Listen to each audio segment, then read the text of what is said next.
Сөзіңізді депутат болуға лайықпын деп есептейсіз бе? Әрине. Кешіріңіз, басқа орынға отырсам бола ма? Не болып қалды? Ашаның аяғының иісі бар деймін, астынан ұрып жатыр абы. Қалай сіз хотя бы бір заң жобасын оқыдыңыз ба, жанды оқыдыңыз ба? Қандай заңды? Ең соңғы оқыған заңыңыз қандай? Не туралы болды? Ең соңғы заң. Не туралы болды? Қазір. Айтыңызшы, не туралы? Келесі қайтып ораларым жақсы. Білмейсіз ба?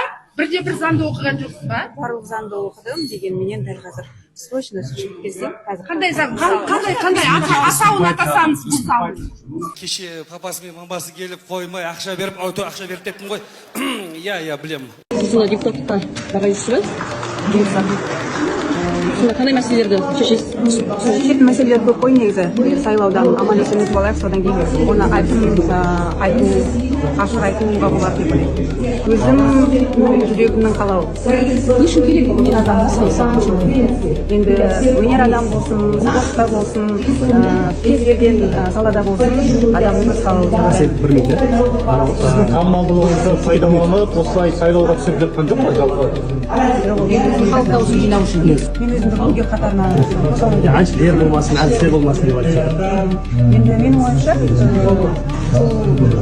әр адамның өзінің ойы, өзінің пікірі, бірақ дегенменен әр адам өзі шешеді деп ойлаймын. Сіз өзіңізді депутат болуға лайықпын деп есептейсіз бе? Қалай сіз хотя бы бір заң жобасын оқыдыңыз ба, жанды оқыдыңыз ба? Қандай заңды? Ең соңғы оқыған заңыңыз қандай? Не туралы болды? Не туралы болды? Соңғы оқыған заңыңыз.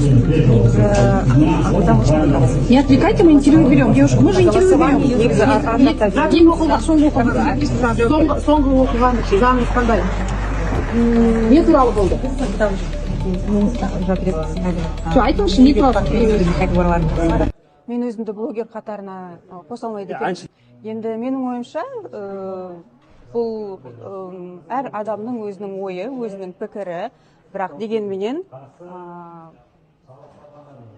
әр адам өзі шешеді деп ойлаймын. Соңғы оқыған заңыңыз қандай? Не туралы болды? Мен шақырып жатыр еді қазір.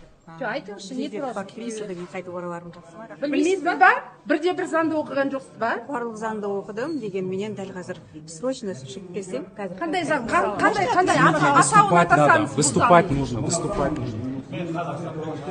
Бірде бір заңды оқыған жоқсыз ба? Қайырлы таң қазақ елі. Кешеден бері әлеуметтік желіде, қоғамда Аша Матай мен Тамара Сараның құрылтайға үміткер ретінде тіркелуі қызу талқыланып жатыр. Олардан олар қымсынып жатқан жоқ. Бірақ Ақназаровтың өзінің парламент депутаты болып, аузынан авария болып сөйлеген сөзінен кейін қоғам заң шығаратын органда әншілердің, блогерлердің, спортсмендердің болуына қарсы ойын жеткізген сияқты еді. Десе де басқаларға бұл жетпеген сияқты. Аша Матайдың бұл мен өзім қалауым деген, жүрегімнің қалауы. өзінің қалауым деген бағдарламасымен шатастырып деп ойлайсың. Заң шығаратын орган бұл біреудің өзінің қалауымен баратын жер емес. Бұл халықтың қалауымен баратын жер, және халықтың мүддесі үшін терлеп, шыңғырып, шырылдап, қырылысатын жер.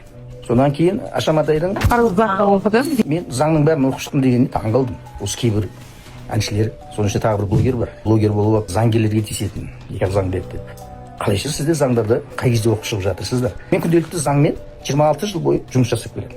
Қай заңның кем тұсын, қай заңның дұрыс тұсын не дейін білемін. Бірақ соның өзінде 26 жылымда осы заң жүйесінде жүргеніме қарамастан барлық заңды оқып шықпаппын. Оған мүмкіндік жоқ. Сондықтан Аша Матайдың ертең заң шығаратын орынға заңның бәрін оқып шықтым деп бара жатқанына куәсі болу үшін жекпе-жек депутатқа шақырғым келеді. Яғни қазақтың болашағын айқындайтын құрылтайдың депутаты мен жай қарапайым заңгердің арасындағы сұхбатты көргілеріңіз келе ма? Иә десеңіздер, қолдап пікір білдіріңіздер, және тіркеліп кетіңіздер. Машапай. Мен бұдан кейін осыған қатысты біраз посттар салатын боламын. Достар, қызық басталды. Попкорнды алып дайындала беріңіздер. Жалпы мен айтамын да, неғып біз сорлап қалдық деймін да, нағыз депутат болатын мықтылар, білікті мамандар, инженерлер, производственник, промышленниктер, юристер, финансисттер, қайда олардың барлығы? Неге олар таппай қалдық? Мынау неғып жүр? Соңғы оқыған заңыңыз қандай? Не туралы болды? Мен шақырып жатыр еді қазір. Айтыңызшы, не туралы? Келесі қайтып ораларым жақсы. Аша Матай, Тамара Асар, Бейбіт Әлібеков, Марк Ленов деген Ирина Кайратованың мүшесі, тағы басқа шоу-бизнес өкілдері, әншілер, бишілер, күйшілер, тағы басқа рэперлер керек емес. Керек емес, өтініш сіздерден керек емес, қажет жоқ. Құрылтай біздің тарихымызда бірінші рет құрылып жатыр. Жаңа біздің парламент тарихта жазылады. Оның арасында шоу-бизнес өкілдері отырмауы керек. Менің өзімнің азаматтық позициям, ұстанымым осы. Толықтай бұған мен қарсымын.